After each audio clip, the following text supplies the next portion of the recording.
ہجری سال نو اور سانح کربلا آج ڈاکٹر اسرار احمد رحمۃ اللہ علیہ آڈیو بک بائی مکتبہ اسلامیہ، خود بھی سنیے اور دوسروں سے بھی شیئر کیجیے۔ تقدیم 1983 عیسوی حسن اتفاق سے یکم محرم الحرام 1402 ہجری یعنی 15ویں صدی ہجری کے دوسرے سال کا نوروز جمعہ کا دن تھا۔ اس مناسبت سے ڈاکٹر اسرار احمد صاحب نے مسجد دارالسلام باغ جناح لاہور میں اپنے خطاب جمعہ میں جو اہم باتیں ارشاد فرمائی وہ ماہنامہ میثاق میں ہجری سال نو مبارک کے عنوان سے شائع ہو گئی تھی۔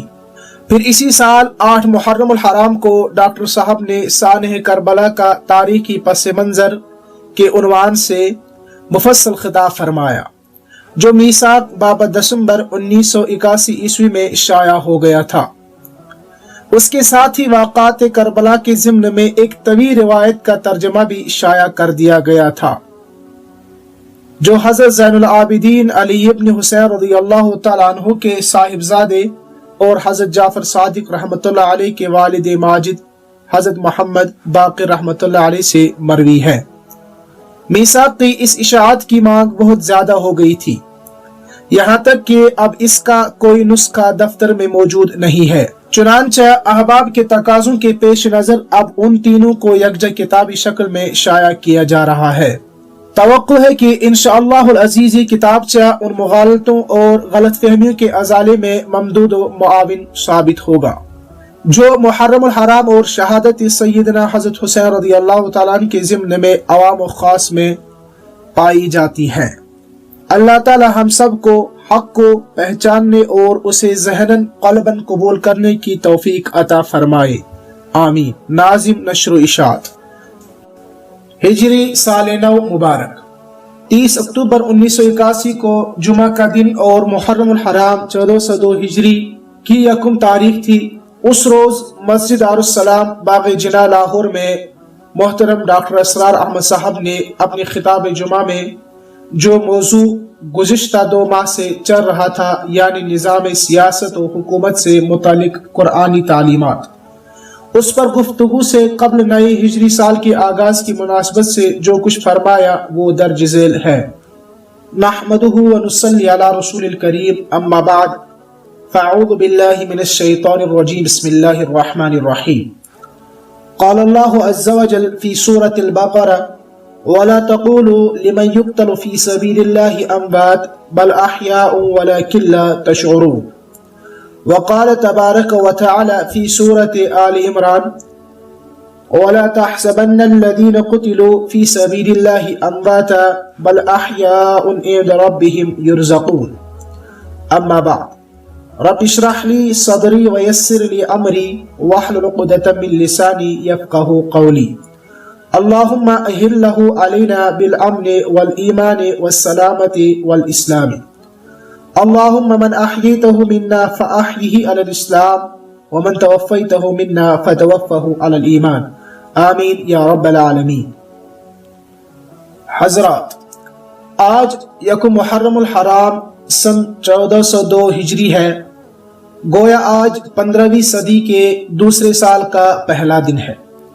لہٰذا سب سے پہلے تو میں اسلامی تقویم کے اعتبار سے اس نئے سال کی آمد پر آپ کی خدمت میں ہدیہ تبریک پیش کرتا ہوں اور دعا کرتا ہوں کہ یہ سال ہمارے لیے امن و امان اور سلامتی و اسلام کا سال ثابت ہو۔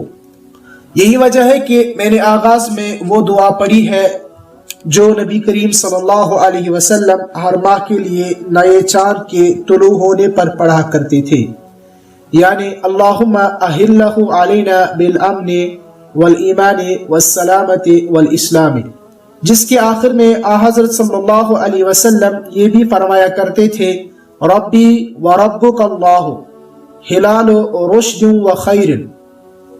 اس دعا کے 3 حصے ہیں۔ اصل دعا تو پہلا حصہ ہے کہ اے اللہ اس چاند کو ہم پر امن و ایمان اور سلامتی و اسلام کے ساتھ طلوع فرما۔ دوسرے حصے میں چاند سے خطاب ہے۔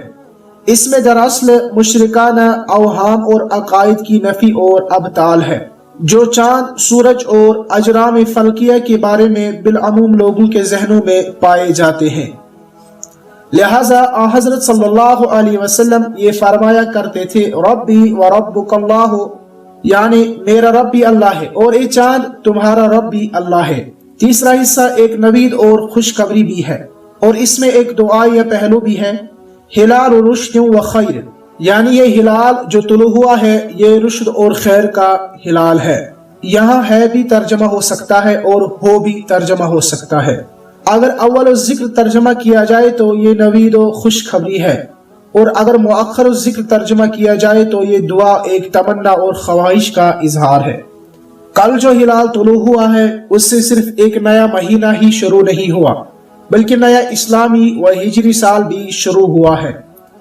لہٰذا ہمیں یہ دعا کرنی چاہیے کہ اے اللہ، اس سال کو نوع انسانی کے حق میں بالعموم اور مسلمانان عالم کے حق میں بالخصوص، اور اس خطہ عرضی کے حق میں جو تو نے اسلام کے نام پر ہمیں عطا فرمایا تھا اور جو مملکت خداداد پاکستان کہلاتا ہے، خاص الخاص طریق پر اپنے فضل اور اپنی رحمت سے امن و سلامتی کا سال بنا، اور اس سال میں ہمارے ایمان اور اسلام میں حقیقی رنگ پیدا فرما۔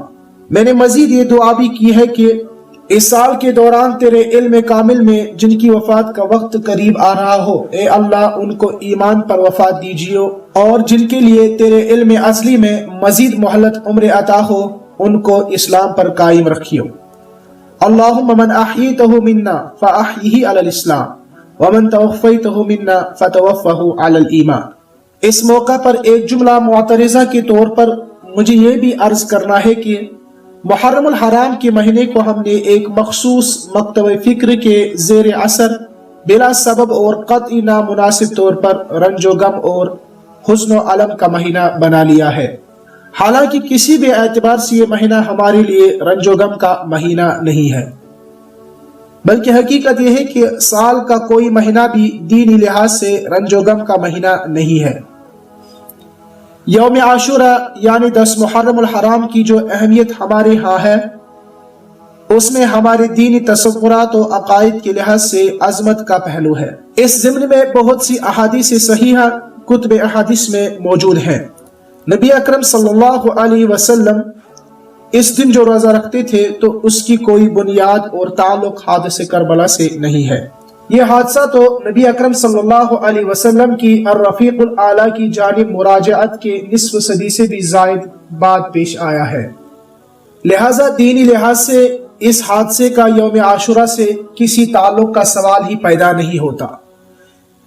صوم عاشورہ کے متعلق جو متفق علیہ حدیث ملتی ہے، یعنی سند کے اعتبار سے جس کی صحت پر امام بخاری رحمہ اللہ اور امام مسلم رحمہ اللہ جیسے جلیل القدر محدثین اتفاق کر رہے ہوں، اور جس کے راوی ہیں حضرت عبداللہ ابن عباس رضی اللہ تعالی عنہما، جو حضرت صلی اللہ علیہ وسلم اور حضرت علی رضی اللہ تعالی عنہ دونوں کے چچزاد بھائی ہیں، اور جو گویا حضرات حسنین رضی اللہ تعالی عنہما کے رشتے کے چچا بھی ہیں اور نانا بھی۔ وہ روایت کرتے ہیں کہ جب حضرت صلی اللہ علیہ وسلم مدینہ منورہ تشریف لائے اور آپ صلی اللہ علیہ وسلم نے دیکھا کہ مدینے کے یہود 10 محرم کو روزہ رکھتے ہیں، تو آپ صلی اللہ علیہ وسلم نے یہود سے دریافت فرمایا کہ تم یہ روزہ کیوں رکھتے ہو؟ انہوں نے بتایا کہ یہ دن ہمارے لیے بڑی خوشی کا دن ہے، اس لیے کہ اسی دن اللہ تعالیٰ نے حضرت موسیٰ علیہ السلام اور بنی اسرائیل کو آل فرعون کے ظلم و استبداد سے نجات دلائی تھی، اور فرعون اور اس کے لشکر کو جو تعاقب میں تھا غرق کیا تھا۔ لہٰذا ہم شکرانہ کے طور پر یہ روزہ رکھتے ہیں۔ اس پر حضرت صلی اللہ علیہ وسلم نے ارشاد فرمایا کہ تمہاری نسبت حضرت موسیٰ علیہ السلام کے ہم زیادہ حقدار ہیں۔ یہود نے تو اس کو ایک قومی دن کا درجہ دے رکھا ہے، حالانکہ یہ دن دین اسلام کی تاریخ کا ایک تابناک باب ہے، اور دین اسلام کی تاریخ تو حضرت آدم علیہ السلام سے شروع ہوتی ہے۔ اسی موقع پر حضور صلی اللہ علیہ وسلم نے فرمایا کہ ہم اس دن کا روزہ رکھنے کے زیادہ حقدار ہیں، چنانچہ اس وقت سے آج جناب صلی اللہ علیہ وسلم نے 10 محرم الحرام کا روزہ رکھنا شروع فرما دیا۔ ویسے بھی اس بات کو اچھی طرح جان لیجئے کہ ہمارے دین میں شہادت کا معاملہ کوئی رنج و غم والی بات ہے ہی نہیں، بلکہ یہ تو ایک مرد مومن کے لیے